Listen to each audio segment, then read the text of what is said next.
tahu tempat saya kesini ya, saking maunya cari pahala, saya sampai netes air mata gitu. Subhanallah, orang mau cari pahala luar biasa kan gitu. Coba kita bandingkan dengan Indonesia coba. Hah?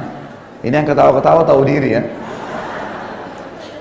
Pak RT sudah kasih jadwal, Pak A, Ibu B, ini semua malam kesekian ya, malam kesekian buka puasa. Tiba giliran masih bertanya, sudah tiba giliran saya, kayak kaget dia kenapa tiba gilirannya. Kan aneh ini, kesempatan dapat pahala. Mulai sekarang tidak pakai giliran, Pak nggak usah, saya semua yang pakai nih. Suatu bulan ini saya yang kasihin kopinya, saya yang kasih kuenya, saya yang kasih ini. Blok itu, mestinya. Kalau kita terbalik gitu. Jadi teman-teman sekalian harus maksimalkan ini.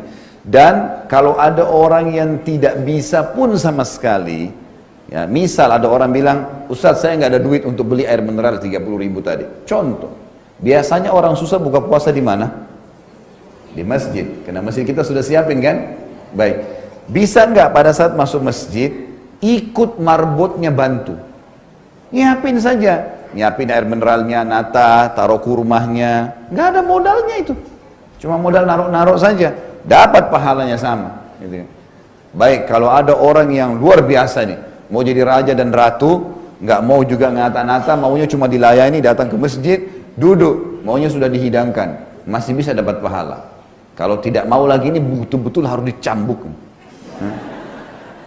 Tinggal bilang sama teman di sebelah, ini air mineral saya ya, kamu ambil, kamu dapat pahala saya. Air mineral kamu saya ambil, saya dapat pahala kamu. Nggak ada modalnya. Layak cambuk gak ini? Layak cambuk kalau sudah tidak mau. Dikasih pahala ini luar biasa masih tidak mau. Jadi harusnya bisa, gitu kan? Saya subhanallah pernah pengalaman di Saudi pernah. Waktu itu saya umroh sama ayah saya berdua saja. Jadi ambil visa di kedutaan tapi tidak ikut travel. Jadi hotel segala semua kita urus sendiri. Saya cuma berdua sama saya. Biasa Ramadan saya begitu. Fokuslah ibadah. Subhanallah saya pas karena kita tidak ikut travel jadi pakai bus lokal. Bus lokal ini rupanya ada juga orang-orang lokal di dalam situ. Saya duduk di sebelah saya ada tentara dari Dammam, orang Saudi. Di sebelah saya ada orang Mesir sama istrinya. Entah dia profesinya apa nggak tahu. Ayah saya duduk di depan saya gitu. Baik, pada saat itu yang bawa busnya kebetulan orang kita, orang Indonesia. Saya datangin, Pak, ini bus ini ada dua macam. Ada bus yang kalau nggak salah 50 rial pada saat itu dan ada bus 80 rial. Yang 80 rial ini agak eksklusif dan lebih eksklusif dan juga disiapin buka puasa. Kebetulan kami naik yang 80 rial. Saya bilang sama bapak yang bawa busnya, Pak, nanti mana sih buka puasanya? Oh di sini mas, ini ada kulkasnya, ada ditarik sama dia. Ini air mineralnya di sini. Di belakang ada kurma, ada roti sudah disiapin di raknya. Oke, bapak bawa aja busnya. Nanti berhenti pada saat azan, biar saya bantu pak. Baiklah. Saya ambillah air mineral itu. Ini satu bus ini penuh, sekitar 50 orang gitu ya. Maka saya ambil air mineral itu, saya ambil kue-kuenya, ambil kurmanya, terus kemudian saya tata, terus saya kasihin satu-satu gitu. Anehnya pada saat itu Bapak Ibu sekalian, tidak ada satu orang pun berdiri ikut bantu saya. Sudah selesai saya bagiin satu bus semua, cuma bilang jazakallah khair, jazakallah khair. Alhamdulillah, saya udah bagiin, saya dapat doa lagi gitu kan. Begitu saya duduk, ini orang yang tentara di sebelah saya bilang gini, Masya Allah, kalau orang Islam seperti ente semuanya, seperti kamu semua ini, gitu kan, berarti Islam itu akan disenangi. Saya lihat wajahnya, tapi saya nggak ngomong. Saya bilang, lalu kamu dapat apa? Hah? Apa gunanya puji saya? Nggak ada yang saya butuhkan untuk pujian itu kok. Kamu kenapa nggak berdiri? Cuman ikut partisipasi. Di sebelah lagi ada orang Mesir yang bilang, Masya Allah, itu sudah panen pahala kita semua. Saya cuma senyum saja. Lalu kamu tadi buat apa? Kenapa nggak berdiri? Gitu kan? Mestinya berdiri. Waktu saya masih mahasiswa teman-teman sekalian, kadang-kadang memang beasiswa belum diterima. Gitu kan? Ramadan tiba. Gimana caranya cari pahala nih? Orang sudah berebut semua tempat. Maka yang saya lakukan waktu itu inisiatif sendiri. Kan ada jek-jek zam-zam banyak di Masjid Nabawi ya.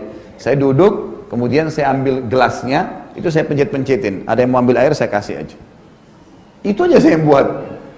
Banyak akhirnya minta, udah tinggal saya ambilin air, tinggal kasih. Nggak ada ruginya, nggak ada susahnya. Dan pahalanya besar. Umar bin Khattab pernah membuka puasakan dari Allah anhu satu kota Madinah dengan air putih. Di zaman akhir khilafah beliau, satu waktu beliau akhir Ramadan, mau dapat pahala buka puasa tapi lagi nggak ada duit. Dia bilang sama sekretarisnya, kalau di dalam riwayat dikatakan gulam, sini gulam, iklankan di Madinah kalau Amir Umar bin Khattab akan buka puasain. Raja yang undang, khayalannya orang ini kambing bakar lah, apalah macam-macam, ini pasti mewah makanannya. Kumpul semua orang Madinah, datang semua. Zaman dulu memang orang minum di sumur, langsung dari sumur ditimba minum. Memang mereka nggak ada seperti kita sekarang sudah disterilkan airnya, sudah memang tidak ada.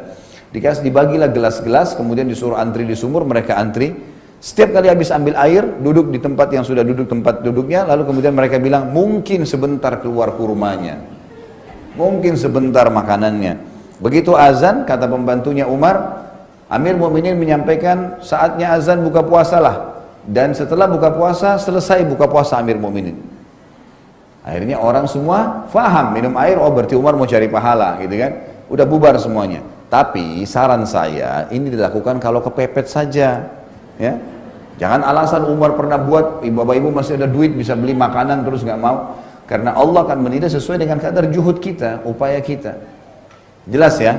Jadi sedekah itu paling afdal, plus lagi bisa dapat pahala buka puasa orang. Berebut di sini. Nah, jangan sampai lewat Bapak Ibu sekalian. Buka puasakan orang lain.